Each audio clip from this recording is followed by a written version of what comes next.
신약성경 239면 로마서 1장 14절 15절 말씀입니다. 로마서 1장 14절 15절 말씀입니다. 우리 두 절을 다 같이 읽겠습니다. 헬라인이나 야만인이나 지혜 있는 자나 어리석은 자에게 다 내가 빚진 자라. 그러므로 나는 할 수 있는 대로 로마에 있는 너희에게도 복음 전하기를 원하노라. 아멘. 제가 한번 말씀드린 기억이 있는데 저희가 이제 아이랑 어릴 때 놀이동산을 갔다가 그 아이가 이제 그 놀이동산에서 파는 풍선을 보고 사달라고 그랬습니다. 그래서 집에 와서 이제 풍선을 제가 사서 풍선을 불어서 아이에게 줬죠. 그랬더니 아이가 뭐라고 하는가 하면 아빠 공중에 안 떠 그러더라고요. 당연히 안 뜨죠. 그래서 제가 그 풍선을 공중에 띄우기 위해서 계속해서 손으로 쳐서 이렇게 올려준 적이 있습니다. 왜 제가 우리 아이에게 만들어준 풍선은 공중에 떠오르지 않았을까요? 왜 그랬을까요? 네? 왜 그 놀이동산에 있던 풍선은 공중에 붕붕 떠 있는데 왜 제가 만들어준 풍선은 공중에 뜨지 않았을까요? 계속해서 손으로 쳐서 올려야만 그 풍선이 공중에 떠 있을 수 있었을까요? 그 이유는 바로 제가 만든 풍선은 제 입김을 풍선 안에 불어 넣었기 때문이죠. 풍선 안에 헬륨 가스가 들어가게 되면 풍선은 자동적으로 하늘 높이 떠오를 수 있게 되어 있습니다. 그래서 헬륨 가스만 넣어주면 제가 굳이 피곤하게 손으로 그것을 계속 쳐서 올릴 필요가 없는 것이지요. 생텍쥐베리가 쓴 어린 왕자를 쓴 생텍쥐베리가 이렇게 말을 했습니다. 사람들로 하여금 배를 만들게 하고 싶다면 설계도나 매뉴얼을 주지 마라. 그들에게 작업할 수 있는 나무와 못을 제공하지 말라. 대신 끝없이 펼쳐진 바다를 동경하게 만들라. 그렇게 말했습니다. 즉 우리의 마음에 꿈과 열정과 비전이 생긴다면 배는 어떻게 만들고 무엇으로 만드느냐 그것이 별로 문제가 되지 않는다는 것이죠. 우리는 사실 방법에 참 많은 신경을 씁니다. 또 프로그램에 관심을 많이 갖습니다. 그러나 그것은 단지 수단일 뿐입니다. 그것이 우리의 마음을 움직일 수는 없는 것이죠. 여러분 좀 덥지 않으십니까? 저만 더운가요? 좀 이 히터를 좀 꺼주시면 좋겠습니다. 네. 사실 우리가 프로그램이 부족해서 프로그램이 없어서 또 방법을 알지 못해서 사실 우리가 움직이지 못하는 것은 아닙니다. 전도도 마찬가지죠. 전도할 줄 방법을 모른다. 전도 프로그램이 부족하다. 전도할 줄 몰라서 전도 못하는 것 결코 아닙니다. 정말 우리에게 하나님의 영광으로 이 온 세상을 뒤엎겠다는 이 열망, 열정, 마음이 부족한 것이죠. 그래서 우리가 둘째 날에도 말씀드린 것처럼 마태복음 12장 30절에 보면 예수님께서 우리의 마음에 가득한 것을 입으로 말한다 그렇게 말씀하셨습니다. 그러니까 우리의 마음에 하나님의 은혜로 충만하게 채워져 있다면, 우리의 마음속에 복음에 대한 감격으로 충만하게 채워져 있다면 설계도를 주고 또 무슨 재료를 공급할 필요 없다는 것이죠. 그런 마음으로 우리가 충만해져 있다면 배는 뭐예요? 어떤 방법으로든지 만들어 저 바다를 향해 띄우게 된다는 것입니다. 그래서 사실 이런 외적인 프로그램으로는 우리의 마음을 바로잡을 수 없습니다.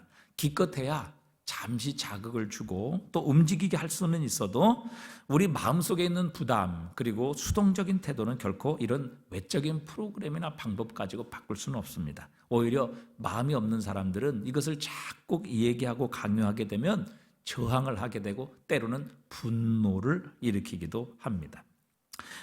그렇기 때문에 우리를 이 사명의 공중에 떠오르게 만들려면 이런 프로그램이나 혹은 이런 외적인 자극을 통해서 우리로 하여금 이렇게 공중에 떠 있도록 하나님의 사명을 감당하도록 하려면 끊임없는 자극을 주어야 합니다.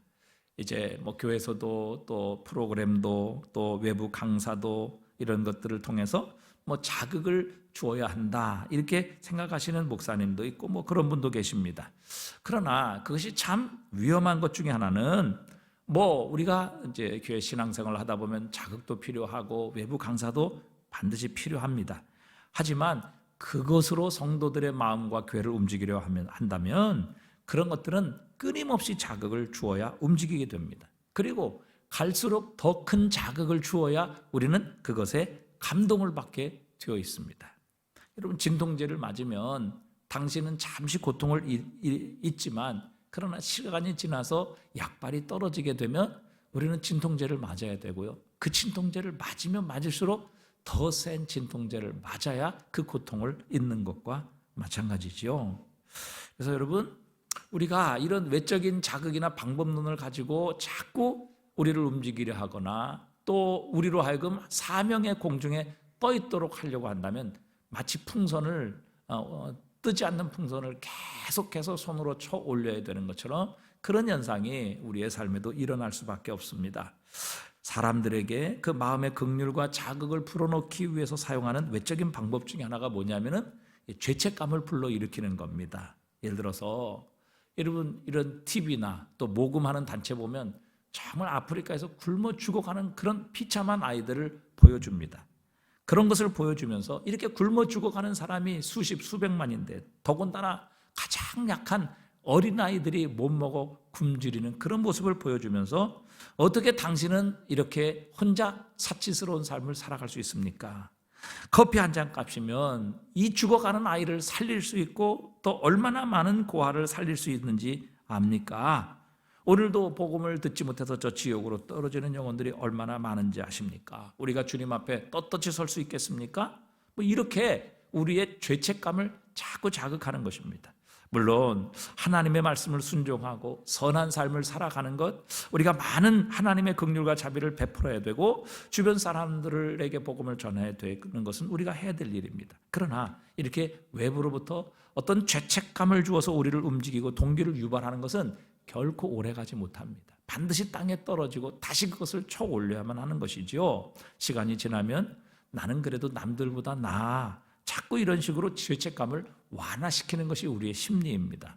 그러면서 우리의 사치를 합리화하고 또 우리의 게으름, 남들의 고통을 느끼는 감각을 우리 스스로 자꾸 마비시키는 그런 면역력이 우리 속에 역사하는 것입니다.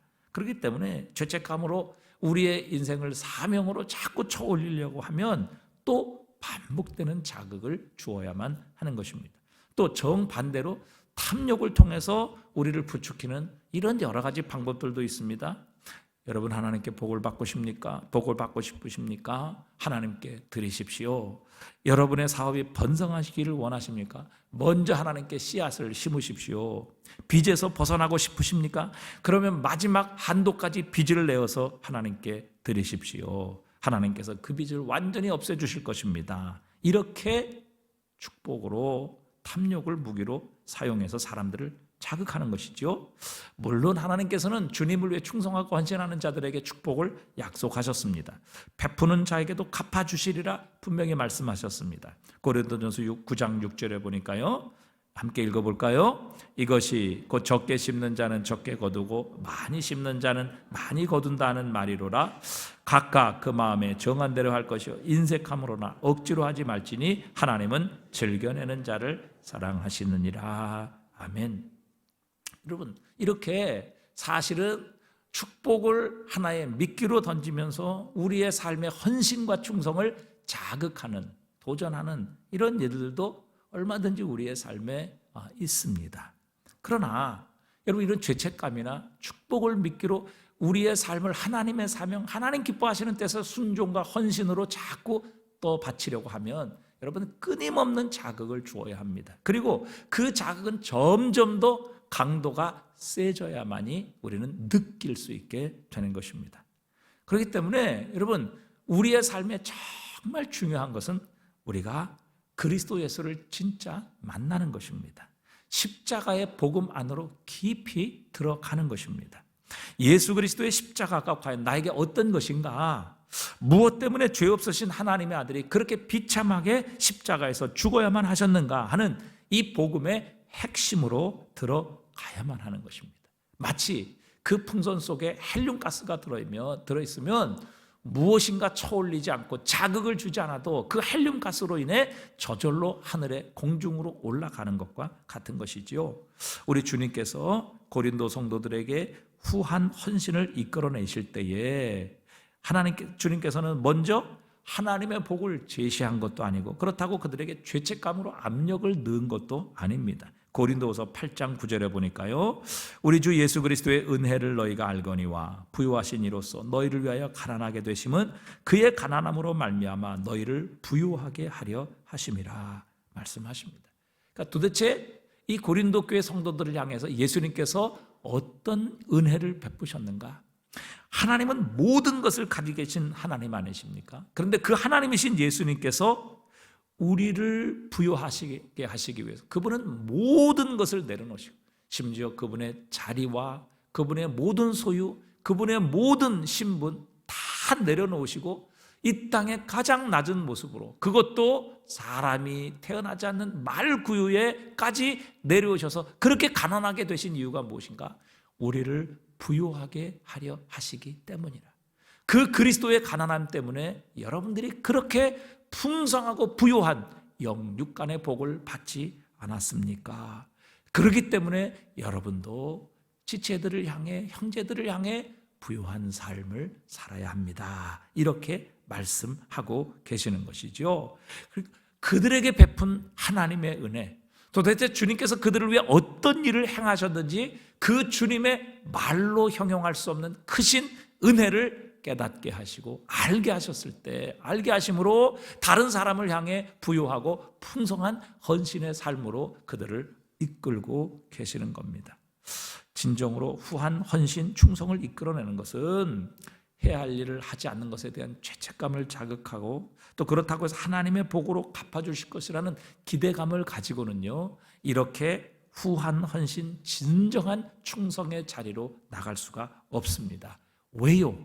우리의 마음이 움직이지 않기 때문에 그렇습니다. 하지만 예수 그리스도의 은혜를 우리가 깨닫고 그 은혜 속으로 들어가게 된다면, 그 십자가의 은혜를 우리가 깨닫고 만나고 알게 된다면, 여러분, 죄책감이나 축복의 약속 때문이 아니라 그분이 나 같은 죄인을 위해 죽기까지 사랑하신 그 사랑 때문에, 나를 위해 죽기까지 예수님께서 십자가에 못 박히신, 정말 나를 위해서는 그분이 하시지 못할 일이 없으신 분이시라는 이 놀라운 감사. 여러분, 나를 위해 죽기까지 하셨는데 나를 위해 하시지 못할 일이 어디 있으시겠습니까? 나를 위해 죽기까지 하셨는데 그분이 나를 축복하시는 거 못하시겠어요? 나를 죽음에서 다시 살리시는 거 못하겠습니까? 나를 실패해서 성공의 자리로 올리시는 이 일을, 아니 나를 위해 죽기까지 하신 분이 과연 그런 일을 못하시겠느냐 하는 겁니다. 그러기에 주님께서 나를 위해 행하신 이 십자가의 사랑이 어떤 것인가, 이 희생이 어떤 것인가 하는 것을 우리가 분명히 깨닫고 만나고 알게 되면, 이 은혜의 바닷속에 우리가 들어가게 되면, 여러분, 우리는 하나님께서 주신 이 놀라운 은혜로 인하여 감사함으로 어떤 외적인 작업보다 훨씬 더 후하고 또 헌신적인 희생을 주님과 주님의 뜻을 위해 우리가 자원하여 기쁨으로, 감사함으로 주님께 충성하고 헌신하며 희생할 수 있는 것입니다. 우리의 마음이 움직이기 때문에 그러는 것이지요. 사도 바울은 어떤 사도와 어떤 리더들보다 열심히 복음을 전했던 사람입니다. 사도행전 20장 24절에 보니까요, 내가 달려갈 길과 주 예수께 받은 사명 곧 하나님의 은혜의 복음을 증언한 일을 마치려 하면은 나의 생명조차 조금도 귀한 것으로 여기지 아니하노라, 그렇게 말합니다.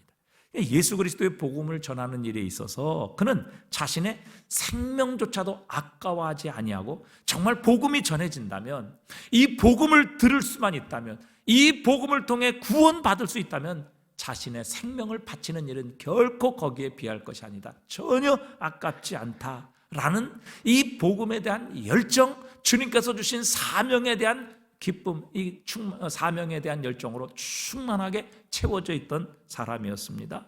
또 그는 어떤 민족이나 또 사람들보다 자신의 동족인 유대인들을 사랑했고 그 유대인들이 구원받기를 간절히 소원했습니다. 로마서 9장 3절에 보니까요, 한번 읽어보겠습니다. 나의 형제 곧 권력의 친척을 위하여 내 자신이 저주를 받아 그리스도에게서 끊어질지라도 원하는 바로라. 자신의 동족인 유대인들, 자신의 형제 자매인 유대인들이 구원을 받을 수 있다면 나는 저주를 받아서 그리스도에게 끊어질지라도 그것을 더 원하는 바입니다. 이렇게 표현하고 있습니다.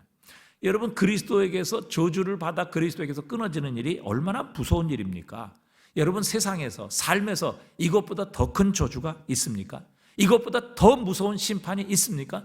저주를 받아서 그리스도에게서 끊어진다. 이게 영원한 죽음 아니에요? 영원한 지옥 아닙니까? 거기에는 더 이상 다른 아무 소망이 없는 삶 아니겠습니까? 그런데도 바울은 그렇게 고백합니다.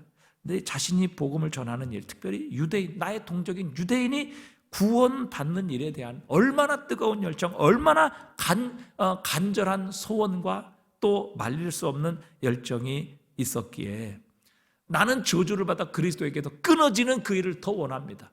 우리 동족이, 우리 유대인들이, 우리 형제 자매들이, 우리 부모들이 과연 구원을 받을 수 있다면, 그들에게 복음이 전해져서 그들이 나를 통해 복음을 들을 수만 있다면 나는 저주를 받아 그리스도에게서 끊어질지라도 그것을 내가 더 원합니다. 이렇게 그는 선포할 정도로 이 복음에 대한 열정으로 정말 불타오르는 그런 사람이었습니다. 이런 열정이 있었기 때문에 그에게는 방법이 문제가 되지 않았어요. 어떻게 건너가지? 어떻게 저 멀리 가지? 어떻게 저 사람들에게 복음을 전하지? 복음을 전하다가 위협을 받고 복음을 전하다가 감옥 가면 어떡하지? 복음을 전하다가 죽으면 어떡하지? 이런 방법이 그에게는 전혀 문제가 되지 않았어요. 왜? 그 마음에 복음을 향한 뜨거운 열정과 열망이 있었기 때문에 그는 자신이 이 복음을 전하는 일에는 자신의 생명조차 조금도 귀한 것으로 여기지 않는다. 자신의 동족인 유대인들이 복음을 받을 수 있다면 자신은 저주를 받아서 그리스도에게서 끊어질지라도 난 그걸 더 소원하는 바다. 이런 마음의 열정, 이런 마음의 소원을 가지고 있는 사람을 무엇으로 막고 무엇으로 말릴 수 있었겠습니까? 그래서 이런 열정을 가지고 있는 사람에게는요, 방법이 문제가 되지 않습니다. 어떻게 복음 전해야 되지? 어떻게 저 사람에게 다가야 되지? 혹시 핍박이 있으면 어떻게 되지? 이런 거는요, 이런 목숨을 건 열정을 가진 사람에게는 전혀 문제가 되지 않습니다. 그래서 그는 제자를 양육하고 사람들에게 복음을 전하고 죽음을 앞두고도 우리에게 남길 이 영원한 생명의 편지를 쓰는 이 모든 일들을 이루었던 것입니다. 왜요? 그 마음에는 이 복음을 전하는 일에 대한 열정을 가지고 있었기 때문에 이 복음이 전해진다면 자신의 생명 아깝지 않다. 무엇보다 우리 동족인 유대인들이 정말 나를 통해서 구원받을 수 있다면 나는 그리스도에게서 저주를 받아 끊어질지라도 내가 그것을 더 소원한다. 이럴 정도로 이 바울의 심령은 뜨거운 열정, 정말 불타오르는 이 복음의 열정으로 그는 타올랐던 것입니다. 이런 사람에게 무슨 외적인 자극이 필요하겠어요? 죄책감을 줘서 이 사람에게 복음 전해야 된다, 사명 가지고 살아야 된다, 정말 주님의 일에 헌신하고 충성해야 된다, 목숨 바쳐 헌신해야 된다. 여러분, 이런 자극이 이런 사람에게 무슨 소용이 있어요? 당신 이렇게 하면 복을 받습니다, 이렇게 하면 성공할 것입니다. 여러분, 이런 사람에게 전혀 이런 게 필요 없는 거예요. 왜?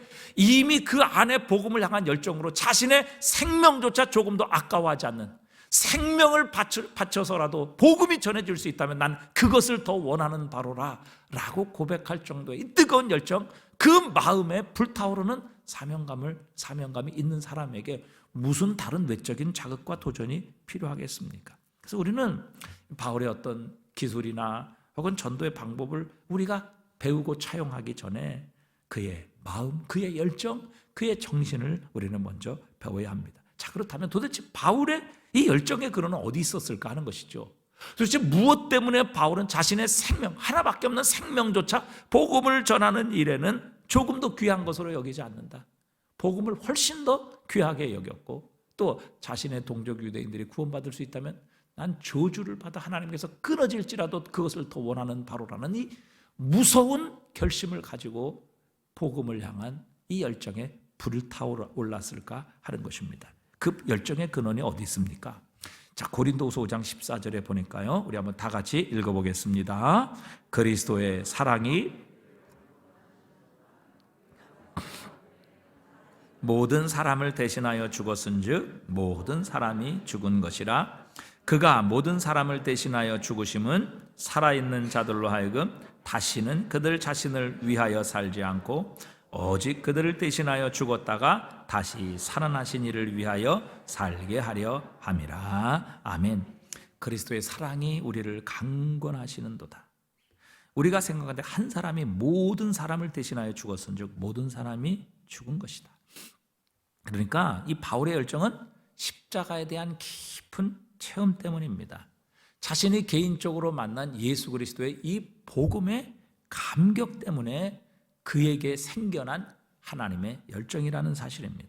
자기 같은 죄인, 그것도 죄인 중에 가장 우두머리 죄인인 죄인 중에 괴수인 자신, 만삭되어 나지 못한 자 같은 죄인, 하나님의 아들, 하나님이신 독생자, 이 땅에 오신 메시아를 대적하며 핍박했던 하나님의 원수였던 이 죄인 중에서도 가장 우두머리 죄인을 사랑하셔서 그 죄인을 위하여 죄 없으신 하나님의 아들이 십자가에 못 박혀 죽으셨다는 이 놀라운 은혜에 감격했기 때문에 그는 다른 사람을 위하여 복음을 전하는 일에 피땀을 흘린 것이 전혀 그는 손해나 희생이나 헌신처럼 느껴지지 않았던 것입니다. 왜요? 주님께서 자신을 위해서 행하신 일을 깨닫고 발견하고 경험하게 되니까 이건 자신이 목숨이 10개라면 10개를 다 바쳐서도 주님을 위해, 이 복음을 위해 헌신하는 것이 마땅한 일이며 그것이 그 하나님의 은혜에 대한 마땅한 자신의 삶이며 그 감사의 표현이라는 것을 그는 분명히 깨닫고 느꼈기 때문에 그렇습니다. 예수 그리스도의 십자가는 그에게 희생할 동기를 주었습니다. 그러니까 그리스도의 사랑이 어떤 사랑이, 내가 도대체 받은 사랑이 어떤 사랑인가 하는 것을 그는 깨달았기 때문에 그 그리스도의 사랑이 자신의 모든 삶을 움직이는 동기였어요. 자신이 희생하고 헌신하고 남들을 사랑하는 모든 동기가 그리스도에서의 사랑이에요. 왜? 나 같은 죄인, 정말 죄인 중에 괴수여 죽을 수밖에, 지옥 중에서도 가장 밑바닥에 들어가야 돼요. 그 죄인을 사랑하셔서 그 존귀한 그리스도 예수께서 자신의 생명을, 파워를 구원하게 주셨다는 이 십자가의 복음을, 십자가의 사랑을 깨달았기 때문에 바울의 모든 동기는 바로 그리스도 예수의 사랑이에요. 그래서 그리스도 예수의 사랑이 나를 강권하시는도다. 그 사랑이 움직이는 거예요. 그 사랑이 그를 죽음으로 내몰았고, 그 사랑이 그를 감옥으로도 가게 만들었고, 그 사랑이 이방인에게도 가게 만들었고, 그리고 그 핍박과 죽음의 오지에도 그 그리스도의 사랑이 그를 움직이고 그를 가도록 만들었던 거예요. 그리고 그곳에서도 감사했고, 그곳에서도 찬양했고, 그곳에서도 그리스도 예수의 십자가의 복음을 선포했던 것이죠. 그래서 나의 자랑은 오직 십자가밖에 없다라고 그렇게 고백했던 것입니다. 모든 그의 삶의 동기, 그를 움직이는 동기, 원인이 바로 그리스도의 사랑이었어요. 또 자신이 얼만큼 희생할 것인가, 그 희생의 정도도요, 바로 그리스도 예수께서 자신을 위해 죽기까지 하셨기 때문에 자신의 희생의 정도는 죽기까지예요. 왜? 주님께서 자신 같은 죄인을 위해서 죽어주셨는데, 자신은 죽어도 좋단 말이죠. 왜? 주님께서 자신을 위해 죽어주셨는데, 나 같은 죄인을 위해서 죽었는데 자신이 주님을 위해서 죽는 것이 무슨 대수냐 하는 것이죠. 그래서 그의 희생의 정도, 넓이, 폭, 그것은 바로 예수 그리스도의 바로 죽음이에요. 십자가의 죽음이에요. 또 그의 사명, 하나님께서 자신을 하나님과 이 세상을 화목하게 하는 직분을 주셨다. 그리스도 예수로 말미암아 이분을 믿기만 하면 원수요 심판과 진노와 저주와 영원한 죽음의 대상인 이 세상이 하나님과 화해할 수 있고, 그들이 새로운 피조물로 거듭나게 되고, 이제는 원수였던 이 세상과 이 세상 백성들이 하나님의 자녀가 되는 권세를 얻게 되는 이 놀라운 사명을 하나님께서 자신에게 주셨기 때문에 그는 정말 사람들이 생각하기에 저거 미쳤다. 아니 그렇게 좋은 학벌, 그렇게 좋은 지위, 그렇게 좋은 신분을 가지고 아니 저렇게 감옥에 들어가고 정말 죽기를 원하는 사람처럼 저렇게 가서 복음을, 예수 그리스도의 복음을 전하는 거 보니까 저 미쳤다, 이런 소리를 들었던 것이죠. 고린도서 5장 13절에 보니까요, 만일 우리가 미쳤어도 하나님을 위한 것이요 정신이 온전하여도 너희를 위한 것이니. 그러니까 바울은 이 주님의 사랑 그리고 십자가의 이 감격, 은혜, 이것을 그가 발견하고 만나고 그 안에 잠기게 되었을 때 이거는 견딜 수가 없었던 것이죠. 정말 무슨 도전과 자극을 줘서 죄책감을 자극하고 그 다음에 그에게 축복의 미끼를 던져서 그를 움직이는 것이 아니라 그리스도 예수의 십자가의 복음을 만나게 되었을 때 그 바울의 심장은 예수 그리스도의 심장이 되었고 불타오르는 심장이 되어서 어느 누구도 무엇으로도 주체할 수 없는 이 복음의 열정, 감격으로 충만하게 그 마음이 채워지고 움직였던 것입니다. 나를 위해 죽기까지 하신 예수 그리스도의 사랑, 이 예수 그리스도의 은혜를 깊이 깨닫고 체험하게 되면 여러분, 우리의 인생은 절대 과하다고 이렇게 생각할 수가 없습니다. 아니, 주님은 나 같은 죄인을 위해 죽기까지 하셨는데, 여러분, 우리가 주님께 드리는 헌신과 충성에 뭐 과한 것이 있습니까? 여러분, 우리가 주님을 위해서 순교했어요? 주님을 위해서 죽었습니까? 여러분, 우리가 십자가의 이 놀라운 위대한 십자가의 복음을 깨닫고 십자가의 은혜와 그 크신 사랑을 우리가 발견하고 만나게 되면요, 우리가 무슨 헌신을 하고 무슨 희생을 할지라도 이건 아깝거나 절대 과한 게 아니라는 것을 우리는 새삼 깨닫게 되는 것입니다. 정말 우리는 바울처럼 정신 나간 사람처럼 기쁨으로, 감사함으로 희생하고 헌신할 수 있게 되는 것이죠. 여러분, 이런 온전한 희생, 온전한 헌신은요, 오직 하나님께서 우리를 위해 행하신 예수 그리스도의 십자가의 은혜를 깨달을 때만, 그 십자가의 은혜를 만날 때만 가능한 것입니다. 복음은 우리의 마음에 열정을 가득 채우셔서 사명의 하늘로 올라가게 만드는 헬륨가스와 같은 것입니다. 우리 모두가 복음 속으로 더 깊이 들어갈 때 우리는 무엇인가 자극을 받지 않아도, 누가 시키지 않아도 우리는 사명의 하늘로 더 높이 날아오를 수 있는 것입니다. 다른 자극이 필요 없어요. 내 속에 복음의 능력, 생명의 복음이 역사하는데 그것보다 더 큰 자극, 더 큰 은혜, 더 큰 도전이 세상에 어디 있겠습니까? 자, 결론적으로 예수님께서는 우리의 마음이 어떤 마음이어야 하는가 하는 것을 마태복음 18장에서 1만 달란트 탕감받은 그런 종의 비유를 통해 말씀하십니다. 당시 1만 달란트는요, 이 금의 단위거든요. 이거는 상상하기 힘든 액수입니다. 한 달란트가 일반 노동자의 20년치 월급입니다. 연봉이에요. 여러분, 20년치 연봉이면요 어떻게 됩니까? 우리가 연봉을 5천만 원만 잡아도 20년이면 한 10억 정도 됩니다. 10억이 1만 개입니다. 10억이 1만 개. 여러분, 이거 상상할 수 있는 금액이에요. 여러분, 게다가 이 헬라인에게서 가장 큰 숫자가 1만입니다. 만이에요, 만. 그 이상의 숫자가 없어요. 그 다음에 만 곱하기 만 곱하기 만 이렇게 나가지 만 이상의 숫자는 헬라 시대에 없었어요. 그러니까 이 종이 1만 달란트의 빚을 주인에게 졌다. 이 말은요, 이 빚을 이 종은 무엇을 통해서도 갚을 수 없다는 거예요. 어떤 일을 하고 어떤 수단과 방법을 쓴다 할지라도 이 종은 갚을 수 없는 빚을 주인에게 졌다. 그래서 1만 달란트의 빚을 졌다. 이렇게 표현하고 계시는 겁니다. 그러니까 영원히 갚을 수 없는 빚을 주인으로부터 지고 있었습니다. 만기가 다가왔습니다. 그 빚을 갚지 못하면 자신뿐만 아니라 자신의 아내, 자신의 자식들까지도 빚을 다 갚을 때까지 종이 돼야 되고 아니면 노역에 시달리거나 감옥에 가야만 합니다.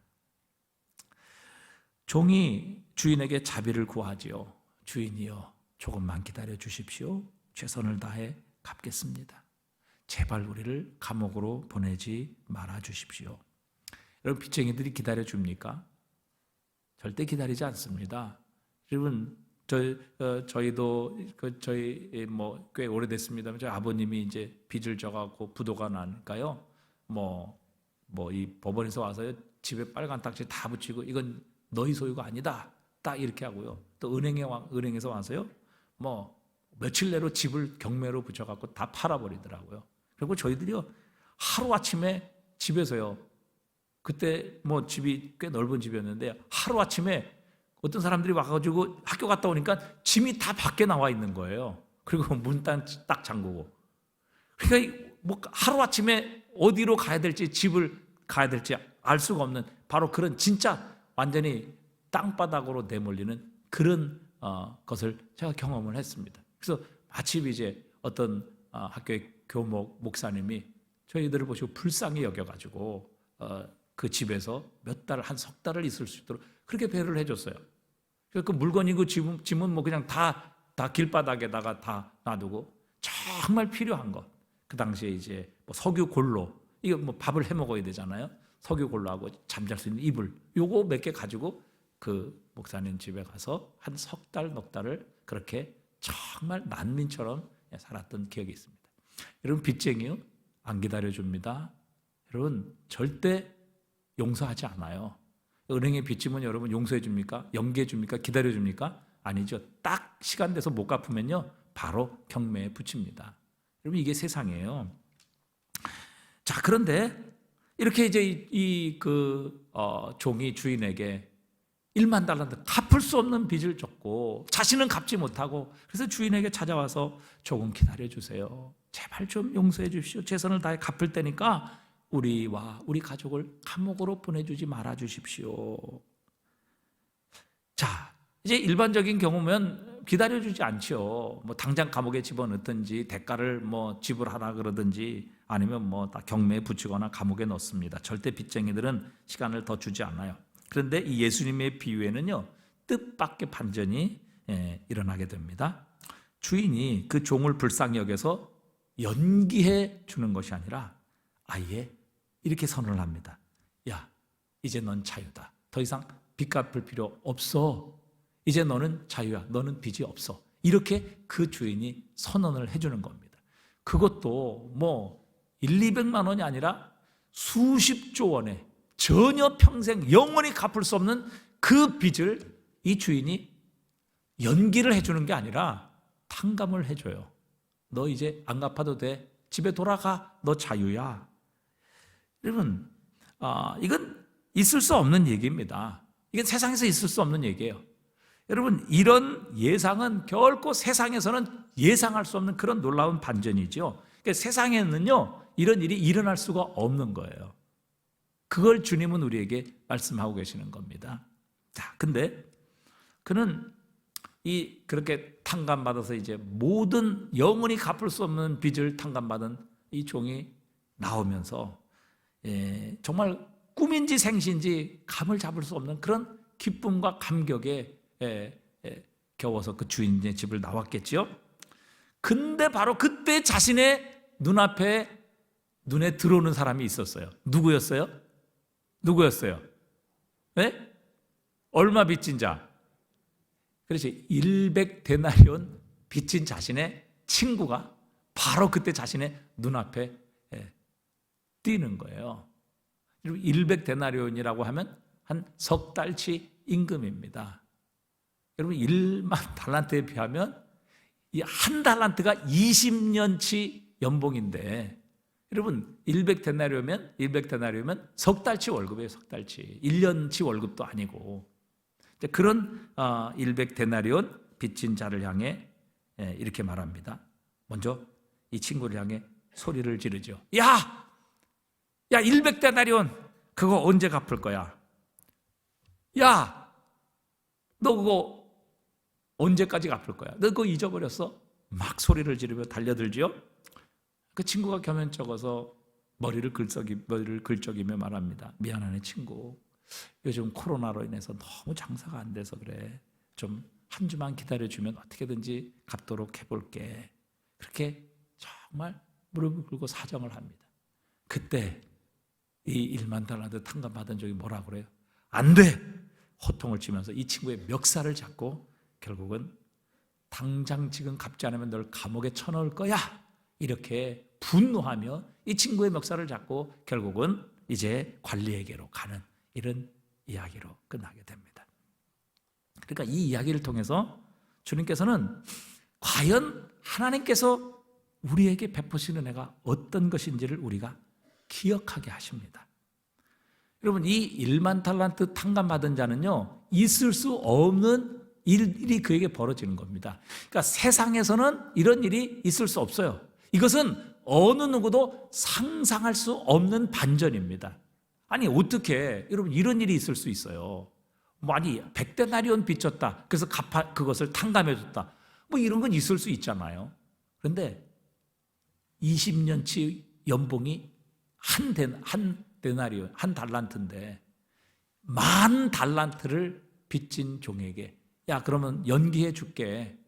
아니 그러면 10년 거치 뭐 20년 상환으로 갚어.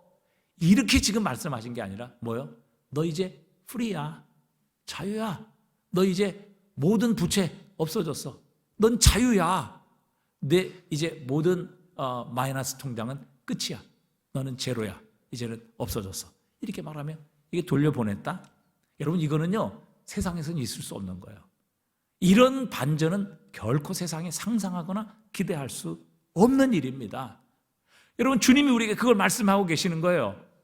도대체 우리가 하나님으로부터 받은 은혜가 뭔지, 하나님께서 우리에게 어떤 은혜를 베푸셨는지, 그거는요 이 세상은 상상할 수 없는 거라는 거예요. 이 세상은 결코 예상할 수 없는, 이 세상에서는 결코 있을 수 없는 하나님의 아들이 나 같은 죄인 중에 죄인을 위해 대신 십자가에 죽으시는 이런 은혜는요, 그래서 내 모든 죄를 용서해 주시고 내 모든 죄를 탕감하셔서 이제 너는 죄 없어, 너는 깨끗해, 너는 이제 내 자녀야, 너는 이제 천국 백성이야, 이렇게 선언하시는 이 일은요 세상에서는 있을 수 없고 세상에서는 상상할 수 없는 반전이라는 거예요. 근데 그 은혜를 누가 받았어요? 저와 여러분이 받았다는 겁니다. 여러분 이 은혜를 받은 사람이 과연 100데나리온 3개월치 임금에 대한 그 빚을 진 친구를 향해 멱살을 잡고 힘들어서 그래, 요즘 장사가 잘 안 돼서 그래, 그러니까 한 일주일만 참아줘, 그럼 내가 어떻게든지 갚을게, 이렇게 사정하는 친구를 향해 멱살을 잡고 너 오늘 내로 갚지 않으면 내가 널 당장 감옥에 쳐넣을 거야, 이렇게 분노하며 그 친구의 멱살을 잡고 관리에게로 끌고 가는 이런 모습, 이것이 주님께서 오늘 우리가 어떤 은혜를 받았는지, 그리고 이 은혜를 받은 그리스도인의 삶이 어떠해야 하는지를 우리에게 분명히 지적해 주시는 말씀입니다. 여러분 오늘 우리는 어떤 은혜를 받았습니까?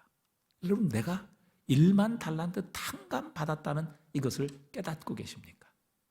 여러분 우리가 십자가의 은혜를 깨닫지 못한다는 것은 내가 도대체 하나님부터 어떤 은혜를 받았는지, 내가 받은 은혜가 얼마만큼의 가치가 되는지, 이건 어떤 것으로도 내 무엇을 바쳐서라도 이 세상에서는 결코 있을 수 없는 사건이 그리스도 예수의 십자가 안에서 일어났다는 것을 우리가 깨닫고 발견한다면, 여러분 우리는 주님을 위해서 헌신하고 주님을 위해서 충성하는 것이 아깝다, 이것이 너무 과하다, 여러분 이런 일은 우리에게 결코 일어나지 않을 것이라는 사실입니다. 여러분 주님께서 우리에게 복음을 전하라고 하시고 우리에게 이웃을 사랑하라고 하신 이유는 바로 주님께서 우리를 죽기까지 사랑하셨고 주님께서 우리를 위해 자신의 모든 것을 주셨기 때문에 그렇습니다. 우리에게 10,000달란트를 탕감해 주셨기 때문에 100데나리온 빚진 자의 빚을 용서하고 탕감하라는 주님의 말씀이에요. 여러분 하나님의 아들 독생자께서 자신의 생명을 십자가에 내주기까지 우리를 위해서 희생하셨는데 우리가 무엇을 드린들 그분에게 희생이 되겠습니까? 우리는요 하나님으로부터 상상할 수 없는, 결코 이 세상에서는 일어날 수 없는 은혜를 받은 자들입니다. 우리는 10,000달란트 탕감을 받은 자예요. 우리가 이 복음을 기억한다면, 이 복음 안에서 살아간다면, 이 십자가를 내 가슴 속에 품고 그 십자가의 은혜를 내가 늘 기억하며 살아간다면 여러분 다른 자극이 필요 없어요. 여러분 이 십자가의 은혜가 나의 삶을 움직이고 이 십자가의 사랑이 나의 삶을 강권하는데 뭔 누가 헌신하라 그러겠어요? 누가 뭐 복음 전하라 그러겠어요? 누가 뭐 하나님께 헌금하라고? 여러분 그런 말 할 필요가 없습니다.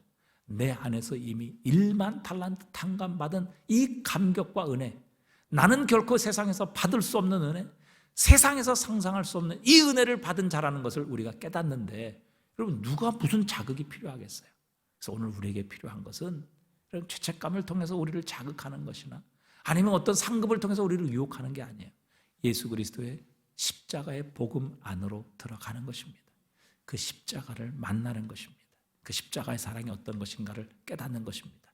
도대체 주님이 말씀하신 1만 달란트를 탕감받은 것이 어떤 것인가 하는 것을 우리가 진짜 예수님의 십자가 안에서 그 십자가의 사랑과 은혜에 부딪히고 만나게 되는 그날, 여러분, 우리의 마음은 마치 헬륨가스가 들어있는 풍선처럼 누가 뭐라고 하지 않아도 저절로 공중에 떠올라 주님의 나라와 주님의 복음을 위해 우리의 모든 삶을, 정말 이 은혜의 복음을 전하는 일에는 나의 생명을 조금도 아까워하지 아니하노라, 이것이 우리의 고백이 될 수 있는 겁니다.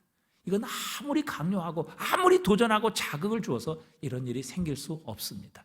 오직 예수 그리스도의 십자가의 복음 안으로 들어가게 될 때, 그 십자가의 복음을 만나게 될 때, 십자가의 사랑에 부딪히게 될 때에 우리의 심령 속에 이 폭발적으로 터지는 그리스도 예수를 향한 사랑, 그분의 은혜에 대한 감격이 우리의 삶을 움직이고 우리의 삶을 주님 위해 살아가고 헌신하게 만들어 주시는 겁니다. 여러분, 2023년 한 해 우리가 다른 어떤 외적인 자극이나 동기가 아니라 예수 그리스도의 십자가의 복음을 만나실 수 있는 은혜가 있기를 바랍니다. 그 십자가의 은혜의 복음에 부딪히고 깨어지는 역사가 있기를 바랍니다. 정말 그 십자가의 그 사랑이 내 가슴 속에 느껴지고 경험되고 만나게 하시고, 세상에는 있을 수 없는 이야기, 세상에서는 상상도 할 수 없는 이야기, 세상에서는 전혀 기대할 수 없는 바로 이 1만 달란트 탕감받은 역사가 예수 그리스도의 십자가 안에서 일어났다는 이 사실을 우리가 분명히 깨닫고 확신한다면, 여러분, 다른 자극이 필요 없습니다. 뭐 하라 하지 마라, 뭐 자극을 주고 뭐 도전을 주어서 우리를 이렇게 움직이고 우리로 하여금 이렇게 저렇게 공중에 떠 있도록 사명을 위해서 살아가도록 여러분 그렇게 말할 필요가 없습니다. 십자가의 복음 안으로 들어갈 수 있는 이 한 해가 되실 수 있기를 바랍니다. 그러면요, 이건 우리로 인하여 폭발적인 역사들이 일어나게 될 것입니다. 여러분, 바울 보세요. 나는 복음을 전하는 일에 내 생명을 조금도 아까워하지 않는다. 여러분, 십자가의 복음을 깨달은 사람이 당연히 이런 마음과 이런 태도 갖지 않겠어요?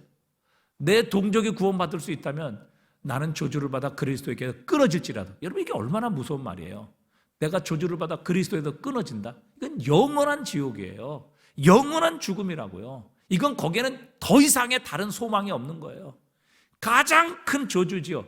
근데 그런 저주를 받아도 난 이 복음이 전해지고 내 동족들이 구원받을 수 있다면 난 그것을 더 원한다라고 할 수 있는 이 뜨거운 복음에 대한 열정, 주님의 사명을 위한 헌신이 우리의 삶에서 불타오르게 되고, 우리는 감사함으로, 감격함으로 우리 주님께서 주신 사명을 능력으로 감당할 수 있는 그런 놀라운 변화, 놀라운 열정이 우리의 마음속, 우리 심령으로부터 우러나오게 되고 또 우리의 심령으로부터 솟아나오게 된다는 사실입니다.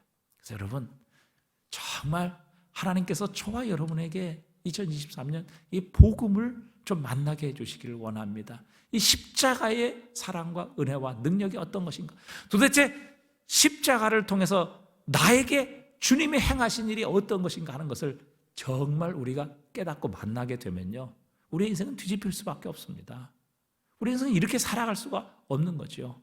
바울처럼 이 복음을 전하는 일에는 내 생명을 조금도 아까워하지 않을 수 있는 이런 헌신, 이런 순종, 이런 충성이 우리의 삶에 저절로 우리의 마음으로부터 우러나오는데 뭐 무슨 다른 외적인 자극이 필요 있겠어요.